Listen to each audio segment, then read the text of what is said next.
दिल्ली के कंझावला इलाके में 31 दिसंबर और 1 जनवरी के दरमियान रात एक भयानक हादसा हुआ।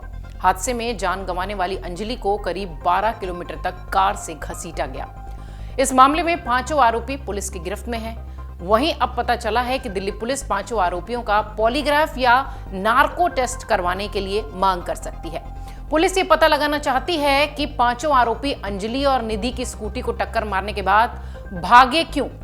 इस पूरे मामले में अगर देखिए तो एक के बाद एक खुलासे हो रहे हैं। कई सीसीटीवी फुटेज सामने आ रहे हैं जिसमें पीड़िता दिखाई भी दे रही है। फिलहाल सूत्र ये कह रहे हैं कि इस मामले में पांचों आरोपी और अंजलि की सहेली निधि अपने बयान पर कायम है, जबकि सीसीटीवी कैमरों की फुटेज कुछ और कह रही है। यानी इनके बयान और तस्वीरें मैच नहीं हो रहे। ऐसे में दिल्ली पुलिस पांचों आरोपियों और निधि का पॉलीग्राफ और नार्को टेस्ट कराने की अनुमति लेने के लिए कोर्ट जा सकती है। पुलिस सूत्रों के अनुसार अभी तक ये पता नहीं लग पाया है कि कार से टक्कर होने के बाद आखिर निधि भागी क्यों थी।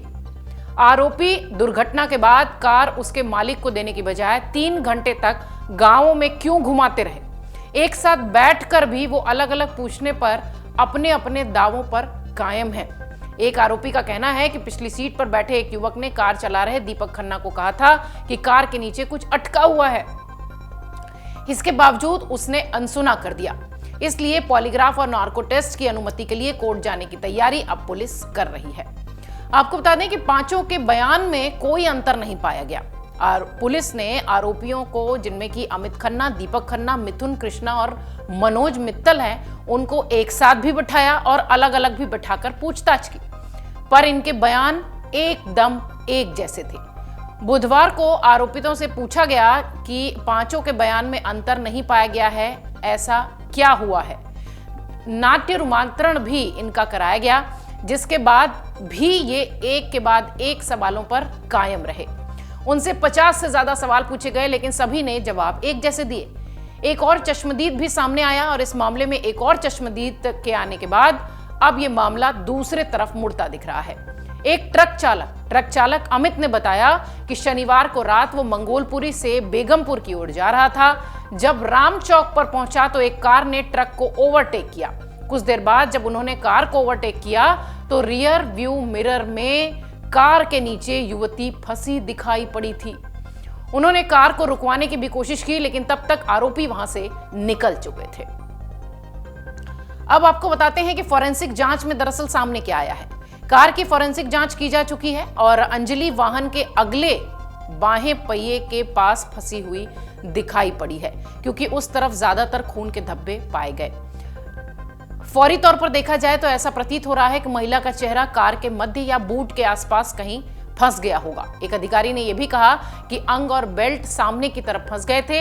हालांकि कार के नीचे के हिस्से में भी खून के धब्बे पाए गए हैं। फॉरेंसिक की जांच हो चुकी है। नए साल पर हुई इस दर्दनाक घटना की जांच में फॉरेंसिक टीम लगातार जांच में जुटी हुई है और सुल्तानपुरी थाने में खड़ी बलेनो कार की दोबारा से जांच भी की जा चुकी है। फॉरेंसिक टीम ने कई सारी अहम जानकारी भी दी है, जैसा कि हमने आपको बताया। सूत्र कह रहे हैं कि जांच के दौरान ये भी सामने आया कि युवती का एक पैर एक्सल में बुरी तरह से फंसा होगा, जबकि दूसरा पैर सड़क पर रगड़ खाते जा रहा था, इसलिए क्षत विक्षत हालत उसकी हो गई थी। जो पैर एक्सल में फंसा था वहीं फॉरेंसिक टीम को रक्त और मांस के टुकड़े भी मिले हैं। करीब 3 घंटे तक फॉरेंसिक की टीम ने अंजलि की स्कूटी की भी जांच की है। दिल्ली के सुल्तानपुरी में 20 वर्षीय अंजलि को कार से 11 किलोमीटर तक घसीटने का यह मामला लगातार उलझता जा रहा है। पुलिस ये भी पता लगाना चाहती है कि दुर्घटना के बाद वो बिना किसी डर के इधर उधर क्यों चले गए तमाम आरोपी, और कार को उसके मालिक के पास तुरंत वापस क्यों नहीं किया गया। आरोपियों ने यह भी दावा किया कि वो रात 2 बजे कार के मालिक को परेशान नहीं करना चाहते थे। पुलिस के मुताबिक आरोपियों में से एक दीपक खन्ना रोहिणी का निवासी है। अपने दोस्त आशुतोष की बलेनो वो चला रहा था। दीपक ने इसे नए साल की पहले ही एक रात के लिए उधार मांगा था। जिस तरीके से सीसीटीवी फुटेज सामने आ रहे हैं एक के बाद एक, और बयानों में अंतर मिल रहा है, तस्वीरों और शब्दों में अंतर मिल रहा है, इस वजह से अब पुलिस बेहद परेशान है। हालांकि ये भी कहा जा रहा है कि नार्को टेस्ट किया जाएगा आरोपियों का और इसके लिए पुलिस कोर्ट का रुख कर सकती है। इस मामले में एक के बाद एक कई खुलासे हो रहे हैं। अपडेट्स हम लगातार आप तक पहुंचाएंगे। डाउनलोड करें अमर उजाला ऐप और पाएं खबरें लगातार। अगर आप ये वीडियो YouTube पर देख रहे हैं तो हमारे चैनल को सब्सक्राइब करें और बेल आइकन को दबाना ना भूलें। अगर आप Facebook पर ये वीडियो देख रहे हैं तो हमारे पेज को लाइक करें।